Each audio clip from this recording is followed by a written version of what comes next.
ทักทายสบายดียามแรงเนาะมื้อนี้ก็ยังบ่ได้ไปป่าทุกคนเลย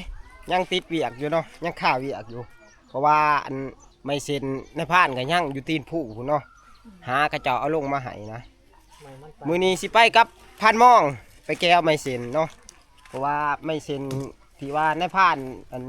สะสมมานี่ยังบ่ทันได้พอสำหรับอันสิปลูกเฮือนใหม่ทุกคนตอนนี้ก็กำลังได้100ป้ายกว่าเซ็นนะนี่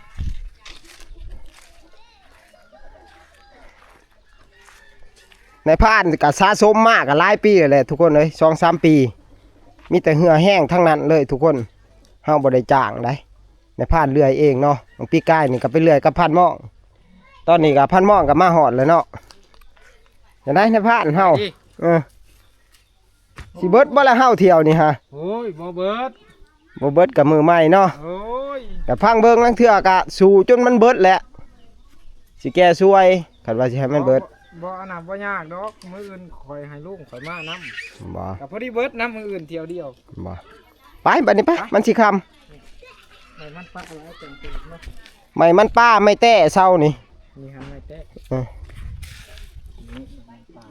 จักสิได้ซ้ำได้แหละเพราะว่าอยากได้ใหญ่กว่านี้มันบ่มีเสาแล้วก็เศร้ามันก็สมควรเลยงามแล้วงามบ่เฮือนในภาพมันต้องใหญ่แล้วนี่จังว่านี่แล้วเนาะจังเฮือนไฟหลายสิงามเฮือนในพานกับเฮือนพันหม้องนี่ไฟได้สิงามเนาะของข่อยแฮงบ่ทำนั่นน่ะกกเอาแล้ว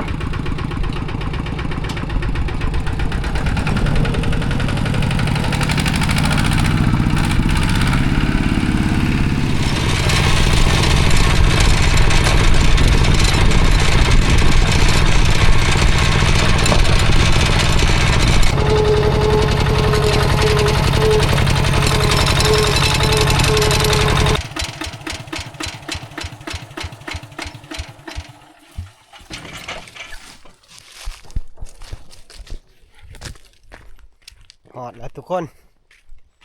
แต่เฮือนในผ่านมาหาตีนผู้นี่ก็บ่ไกลดอกประมาณครึ่งกิโลเนาะ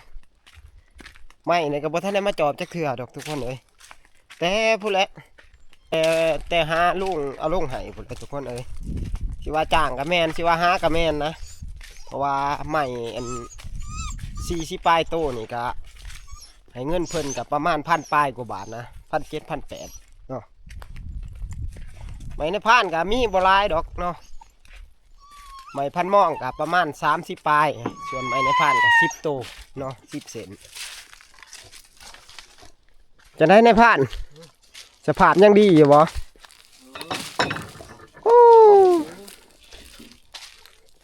หัวสีกไปเบิดเลยทุกคนเป็นธรรมดาเพราะว่าเฮาสัตว์ลงแต่ผู้เลยผู้และผู้ที่ว่าทางเฮาขึ้นหากินนี่แหละเนาะเฮาแก่ใส่รถลงบ่ได้เพราะว่าผู้มันก็ค่อนข้างชัดนะมีแต่ว่าเฮาปล่อยสัตว์ลงมาตามหอมผู้ครบบ่แล้วไหม30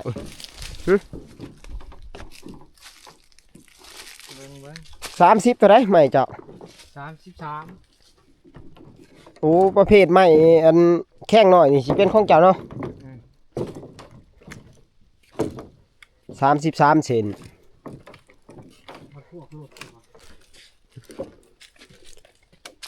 นาเงิดข้าเจ้าได้ทุกคนเอาลงมาแต่ผู้สั้นๆพุ่นเนาะบอนมา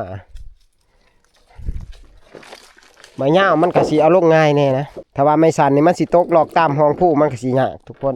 แต่ว่าไม้ย่านี่เฮาเฮ็ดเป็นล่างไปจังซี่ก็ปล่อยไปตามหมู่มันไปบัดนี้เอาไม้พันหม้องก่อนเนาะใส่จักเส้นเลยใส่จักเส้นได้บ่10 เซนไม่เจ้านี่ไม่ขาวยาวจังแม่นในผ่าน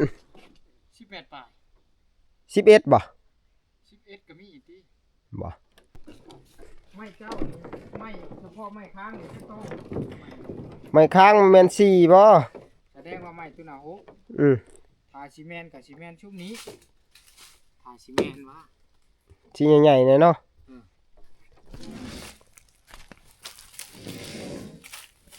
บ่ตอกบ่ตะปู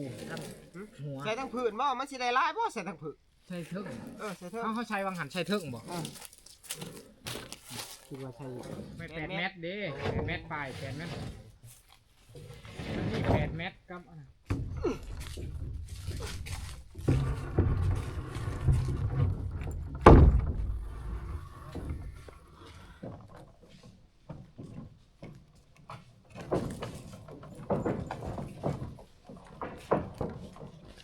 ได้อยู่บ่เลย มา เอา ได้เอานี่บ่ นี่แหละหัดนี่ บ่หัดใส่กับไม้บ่ไหนว่า หัดใส่กับถั่วเลย มาใส่แหลกแกะ นี่โอ้ระวังโอ้คอยเด้รอบแรกนี่รถพันหม่องนี่ลองใส่11 เซนก่อนเนาะลองเบิ่งว่า ผ่านเนาะ ว่าสิผ่านหรือบ่ผ่านแหละรถเฮานี่แหละยานบ่ผ่าน โอ้ยรถเจ้ายังคักแล้วเอาลองเบิ่ง มันสิบืนได้ว่ายานมันเลี้ยวบ่ได้เขาว่า ได้แล้วไปเลี้ยวบ่ได้ สิได้คนลงอีกบ่ทันได้เห็นสนเนาะผ่านท้องก็ได้ อืม ผ่านท้องก็ถ้าพ่อนี่ก็ยังบ่ทันได้มาแต่เซนวนเด้ทุกคนแต่เที่ยวเฮาลงมาเมื่อก่อนนี่แหละเนาะเพิ่นอยู่ไสด่างนะเพิ่นว่าสิมามื้อนี้หันทันได้เห็นสอดคันลงมานี่ก็ลงมาตามทางนี่แหละนี่ทางลักเฮา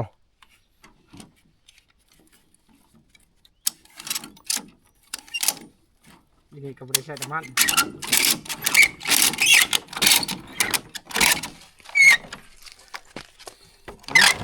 ใส่อีนี่ได้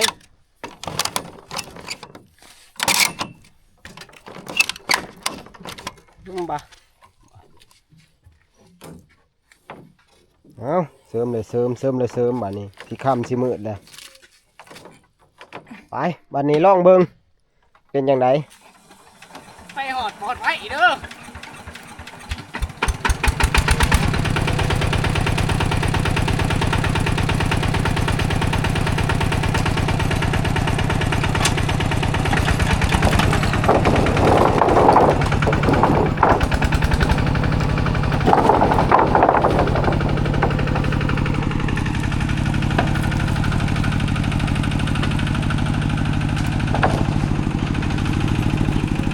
เป็นได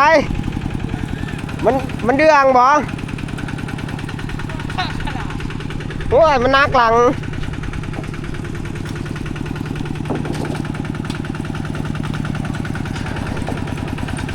ยั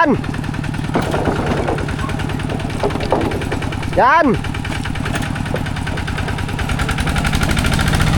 เอา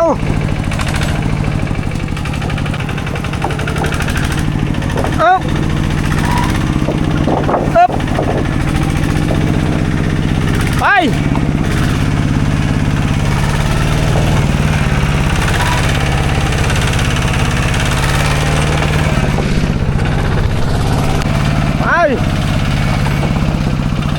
เย็นใจเย็น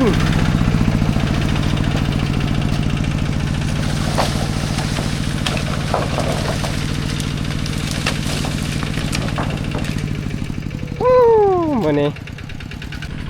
สิค่ำสิมืดอยู่นี่แหละทุกคนเอ้ยแนวมาค่ำพ่อลงมาแต่ป่าแล้วก็มีแต่เวียกแต่งานอยู่บ้านอยู่เฮือนกันเลยเนาะเลยได้มาค่ำนะข้าเวียกหลายโอ้เท่านี่ไปกับไผเลยแม่โทเต็มแห้งพูนถ้าพ่อดิ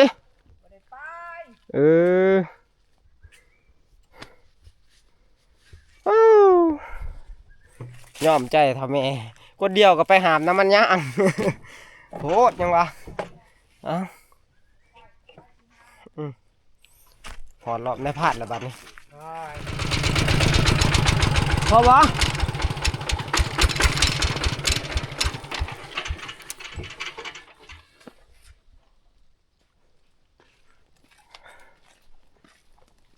น้ำบักฮึกหรือเปล่า ไงลูกบ่หาโตนะครับ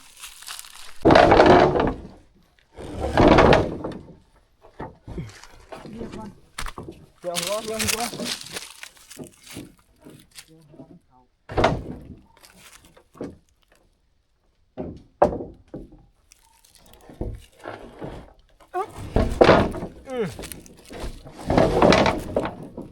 อีกส่วนใหม่ของนายพาดนี่ใส่แค่4โตทุกคนเลยเพราะว่ามันเป็นใบหนาเศร้าแข้งหาเนาะยาวกับประมาณ9 เมตรหาบางอย่างนี่ใส่ของพันม่องกับ11โตโอ้ยว่ะ เชือกเส้นเดียวบน จากมันสิไปไวหรือบ่ไหวพูนเชือกอยู่เบื้องนั่นเบื้องนี่ลองเบิ่งอีกตัวนี้ก็ได้ตัวนี้สิลดลงกับบ่ลดและตัวนี้มันก็เป็นไม้หนาใหญ่นะมันก็สิหนักแน่ เจ้าผูกโลด ปลูกขนาดนี้เนาะ ผูกง่ายๆน้อยหนึงแต่เฮาจะกิ่วเอา อยู่เอาใส่ทำกันเลยเนาะ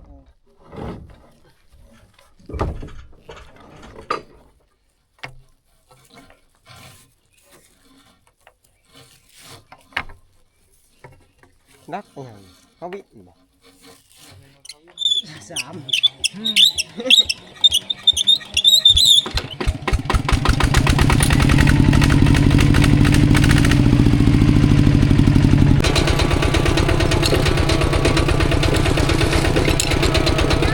เออโอเคโอเค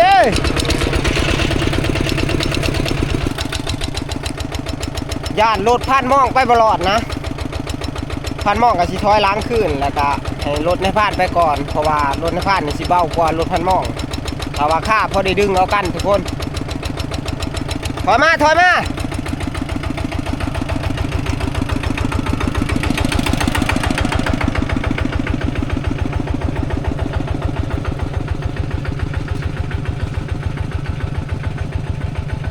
ไปทางไหนล่ะถอยกันนี้ไม่ได้บ่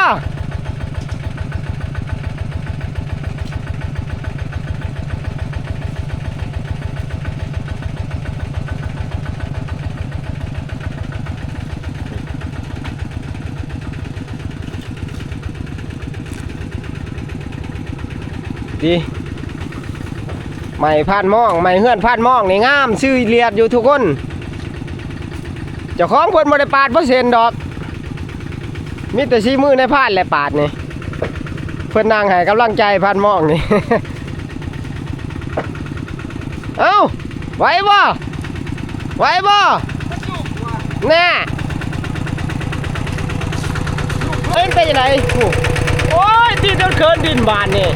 ได้ครับรอดอยู่วะแหละ บ่นักเพราะว่านัก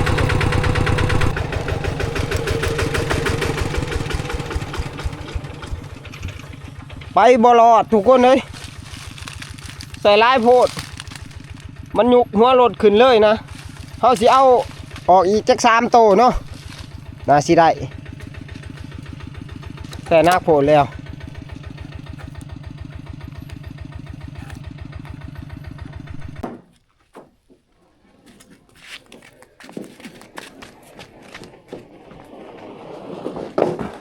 ขึ้นละคนลกคนขึ้นละคนลกอยู่นี่แหละ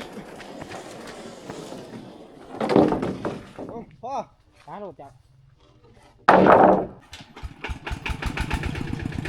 ไปบาทนี้เอาลงแล้วบ่ขึ้นนี่ก็บ่จักไล่ว่าอะไรทุกคนเลย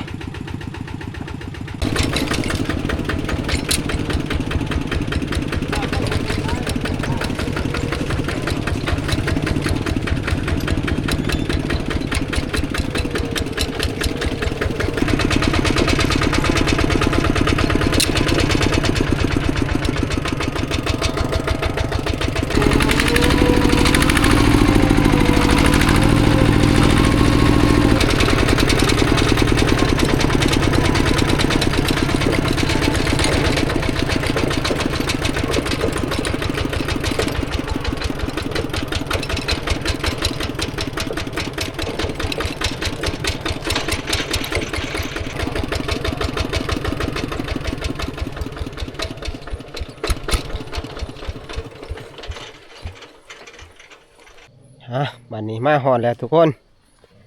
โอ้ยังว่าผ่านหมองก็ล่วงเมื่อเลยทุกคนเลยเพราะว่ามันเพราะว่าเพิ่นยานมันเด็กยานหอนเฮือนเด็กแต่นี้ไปหา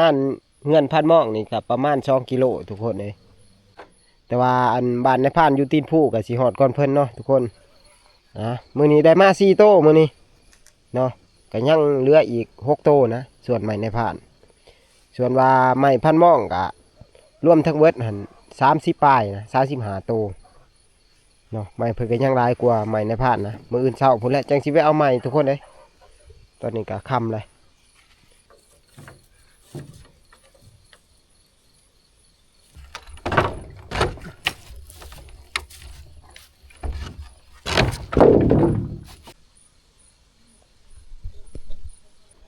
เอาลงแล้วเบิดเลยเนาะ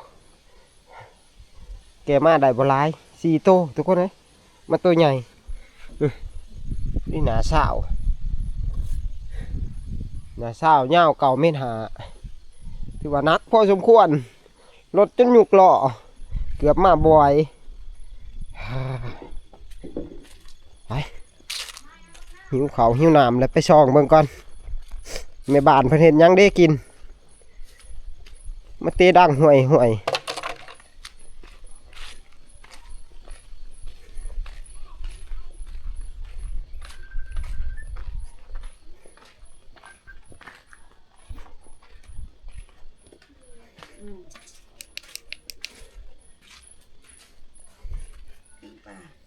เฮ็ดหยังกิน ปิ่งป้า มาหอมเถอะคือคิดว่าผัดกะเพราบ่แม่นบ่ ปิ่งป้าผู้ว่ามาแล้ว นี่ แม่นมันเจ้าใส่ข้าวน้ำให้มันเป็นสมมันจังสิแซ่บ นี่ตัวไหนกระปุกมันใส่แล้วใส่กระปุกไว้เลยแล้วก็ พ สิ อดี ก่อ พ ย อดี ป้า พอดี น้ ป้าได้มาแต่ใส่ ำนี่สวนเอาอยู่น้องเขาเองนี่ เอา มีแต่ต้นใหญ่ๆนะ มาวันนี้ก็บ่มีหยังหลายทุกคนในพันเองก็สิปิดคลิปไว้เพียงเท่านี้เนาะไว้พอกันใหม่ในคลิปหน้าคือคลิปไปป่าเนาะสำหรับคลิปนี้ขอบใจทุกคน